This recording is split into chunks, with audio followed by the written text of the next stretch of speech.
Good morning to all the students. पिछली बार हमने चैप्टर नंबर 12 इलेक्ट्रिसिटी का स्टार्ट किया था फिजिक्स में। आज हम उसी चैप्टर को थोड़ा सा आगे स्टडी करते हैं। पिछली बार हमने इंट्रोडक्शन का कुछ पार्ट लिया था और चार्ज की बेसिक डेफिनेशंस और चार्ज का क्या होता है फिनोमिना वो हमने स्टडी किया था। आज हम पढ़ेंगे electric current, electric potential and circuit के कुछ एलिमेंट्स और सर्किट क्या होता है उसके बारे में। सबसे पहला है इलेक्ट्रिक करंट। इलेक्ट्रिक करंट की बेसिक डेफिनेशन है the rate of flow of charge is known as electric current. या हम ये कहते हैं कि if a net charge Q flows across any cross section of a conductor in time t, तो I को हम किस तरह से लिखते हैं Q/T। मतलब सिंपल सा आप ये समझिए कि अगर चार्ज Q, जैसे ये कंडक्टर है, कंडक्टर का मतलब होता है बेसिकली वायर, कोई भी वायर, जैसे आप वायर देखें छोटे बड़े किसी भी तरह का वायर, उन सभी को कंडक्टर ही कहा जाता है। अब इस कंडक्टर के अंदर सपोज टाइम t के अंदर, t टाइम में अगर Q चार्ज फ्लो हो रहा है इस क्रॉस सेक्शन एरिया, ये इस एरिया के थ्रू, तो हम कहेंगे कि इस कंडक्टर के अंदर जो करंट I फ्लो हो रहा है वो कितना होगा Q/T। मतलब चार्ज के फ्लो होने की रेट को हम क्या कहते हैं, करंट कहते हैं। चार्ज के फ्लो होने की रेट को क्या कहा जाता है, करंट कहा जाता है। ठीक है। So the rate of flow of charge is known as electric current. और बुक में आपकी डेफिनेशन दे रखी है, if a net charge Q flows across any cross section of a conductor in time t, then the electric current I is given as I is equal to Q/T, where Q is equal to total charge, T is equal to time and I current। I हम किससे लिखते हैं, current से। मतलब current को denote करने का sign symbol क्या है, I है। ठीक है। इसकी एसआई यूनिट, बेसिक यूनिट जो इलेक्ट्रिक करंट की एसआई यूनिट होती है वो होती है एम्पियर। ये भी साइंटिस्ट के नाम पर है। एम्पियर इसकी एसआई यूनिट होती है। अगर आपको इसकी कन्वेंशनल यूनिट पूछी जाए तो हम फिजिक्स में किसी भी फॉर्मूले की यूनिट कैसे निकालते हैं, जैसे यहाँ पर देखिए इलेक्ट्रिक करंट I लिखा है। अब I का फॉर्मूला क्या है, Q/T। Q की यूनिट क्या होती है, C, और टाइम की यूनिट क्या होती है, सेकेंड। तो कुलाम पर सेकेंड इसकी एक और यूनिट होती है जिसको हम कन्वेंशनल यूनिट भी कहते हैं। तो आपको अगर नॉर्मली लिखना है कि I की करंट की यूनिट क्या होगी, तो एम्पियर होगी। ठीक है। अब एक एग्जांपल लेके सिंपल सा इसको स्टडी कर लेते हैं। जैसे a current of 0.5 ampere is drawn by a filament of an electric bulb for 10 minutes, find the amount of electric charge that flows through the circuit. मतलब फिलामेंट समझते हैं ना, बल्ब के अंदर जो वो थिन सा वायर होता है वो फिलामेंट होता है। अब ये कह रहा है कि उस फिलामेंट के अंदर 0.5 एम्पियर की करंट फ्लो हो रही है 10 मिनट के लिए। तो हमको पूछा है कि उस फिलामेंट में से कितने चार्ज फ्लो हो रहे हैं। ठीक है। तो अभी हमने जो स्टडी किया है उसी फॉर्मूले से बात कर लेते हैं कि I बराबर, हमको क्या क्या गिवन है, I मतलब करंट दे रखा है 0.5 एम्पियर का, हमने यहाँ लिख लिया 0.5 एम्पियर। T टाइम कितना दे रखा है, 10 मिनट्स के अंदर। अब हम फिजिक्स के अंदर भी पहले, मैकेनिक्स के अंदर भी क्वेश्चन किए हैं, तब हमने समझा है कि जब भी किसी भी न्यूमेरिकल को हम सॉल्व करते हैं तो न्यूमेरिकल के अंदर जितनी भी टर्म्स होती है, जितनी भी क्वांटिटीज़ होती हैं, उन सभी को एक यूनिट सिस्टम के अंदर हमेशा हमको लाना होता है। जैसे एम्पियर ऐसा यूनिट सिस्टम है और मिनट किसी भी सिस्टम का पार्ट नहीं है। चाहे आप CGS के अंदर ले, चाहे SI के अंदर ले, दोनों के अंदर ही टाइम हमेशा सेकंड के अंदर होता है। तो टाइम यहाँ पर 10 मिनट्स दे रखा है, तो मिनट को हमने सेकंड में चेंज किया। 1 minute is equal to 60 seconds, तो 10 × 60 इज इक्वल टू 600 सेकेंड्स। तो टाइम हमारे पास कितना आ गया, 600 सेकेंड्स। और हमको फाइंड क्या करना है, चार्ज Q। अब प्रीवियसली हम ये पढ़ा है कि Q का फॉर्मूला होता है N × E। अब इस बार हम इस फॉर्मूले की यूज़ नहीं लेंगे। क्यों? क्योंकि हमको नंबर ऑफ इलेक्ट्रॉन नहीं पूछा है। ठीक है। अब अभी जो हमने स्टार्टिंग में पढ़ा है कि I बराबर Q/T, इस फॉर्मूले से I बराबर Q/T, I गिवन है, T गिवन है, Q फाइंड करना है। तो Q का फॉर्मूला क्या बन जाएगा, I × T। I कितना दे रखा है 0.5 एम्पियर और Q कितना है, T कितना है 600। सो Q कितना आ जाएगा, 0.5 × 600 it is equal to 300 coulomb. तो हमारा चार्ज कितना आ गया, 300 कूलम। ओके। नेक्स्ट हम लोग मूव करते हैं इलेक्ट्रिक पोटेंशियल या फिर पोटेंशियल डिफरेंस।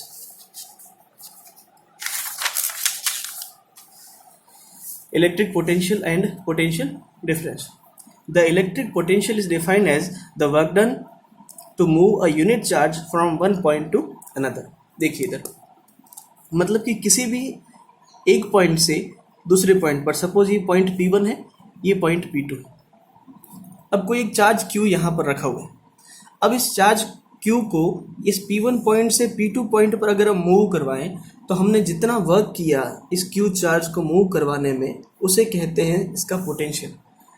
अब अगर माने कि इसका पोटेंशियल था V1, इसका पोटेंशियल था V2, तो ये जो टोटल डिफरेंस आ रहा है V2 माइनस V1, इसको बोला जाता है पोटेंशियल डिफरेंस, जिसको हम नॉर्मली V से ही हमेशा रिप्रेजेंट करेंगे।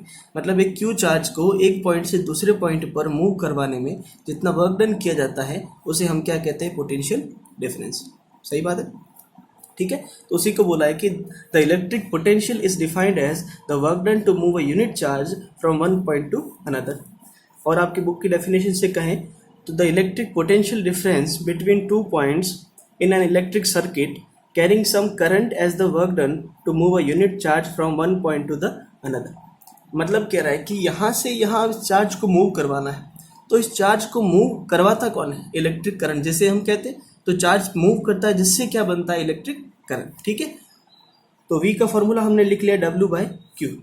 V पोटेंशियल डिफरेंस को लिखने का या पोटेंशियल को लिखने का सिंबल है, W वर्क डन होता है और Q क्या है, चार्ज। जैसे यहाँ लिखा है कि पॉइंट 1 अगर ये है, पॉइंट 2 यहाँ पर है, पॉइंट 1 का पोटेंशियल V1 है और पॉइंट 2 का पोटेंशियल V2 है। अगर Q चार्ज को यहाँ से यहाँ मूव करवाएं तो V2 minus V1 is equal to V is equal to W/Q, ठीक है। आपको धीरे धीरे मैं पोटेंशियल की डेफिनेशन भी समझाऊंगा।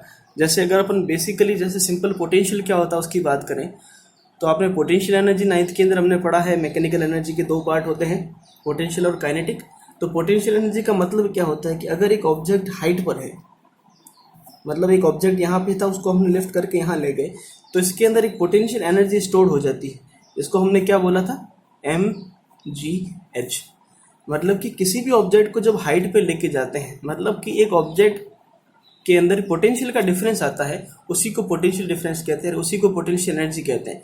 जब किसी भी पार्टिकल में एक पोटेंशियल का डिफरेंस आ जाता है तो उसके अंदर एक एनर्जी क्रिएट होती है जिसको क्या कहा जाता है, पोटेंशियल एनर्जी। ओके, तो V2 minus V1 is equal to VW/Q। Potential difference या पोटेंशियल की ऐसा यूनिट होती है वोल्ट, इसको V से लिखा जाता है। और कन्वेंशन यूनिट की बात करें तो फॉर्मूले में देखिए W क्या है, वर्क की यूनिट क्या होती है, जूल, और Q क्या है, कूलम की यूनिट क्या होती है, चार्ज की यूनिट क्या होती है, coulomb. So 1 volt is equal to, हम लिख सकते हैं कि 1 joule upon 1 coulomb. 1 volt is equal to 1 joule upon 1 coulomb. किसी भी यूनिट सिस्टम के अंदर या किसी भी फॉर्मूले के अंदर 1 वोल्ट, 1 एम्पियर, 1 कूलम, इन सब की बहुत इंपॉर्टेंस है। ये 1 मार्क्स के अंदर या 2 मार्क्स के अंदर हमेशा क्वेश्चन आता है कि 1 वोल्ट को डिफाइन कीजिए, 1 एम्पियर को डिफाइन कीजिए। तो आप क्या कहोगे कि 1 volt is equal to 1 joule upon 1 coulomb. इसकी डेफिनेशन आप लैंग्वेज के थ्रू भी लिख सकते हैं, ठीक है। इसका एक छोटा सा न्यूमेरिकल कर लेते हैं, सिंपल सा। न्यूमेरिकल पे जाने से पहले हम ये देख लेते हैं कि potential difference is measured by means of a instrument called voltmeter. An electric current is measured by means of an electric instrument is known as ammeter. मतलब वोल्टेज को मेजर करने का इंस्ट्रूमेंट क्या है, वोल्टमीटर, और इलेक्ट्रिक करंट को measure करने का इंस्ट्रूमेंट क्या है, अमीटर। एक और चीज़ यहाँ पर नोट के तरीके से बता देता हूँ कि वोल्टमीटर हमेशा पैरेलल में लगता है।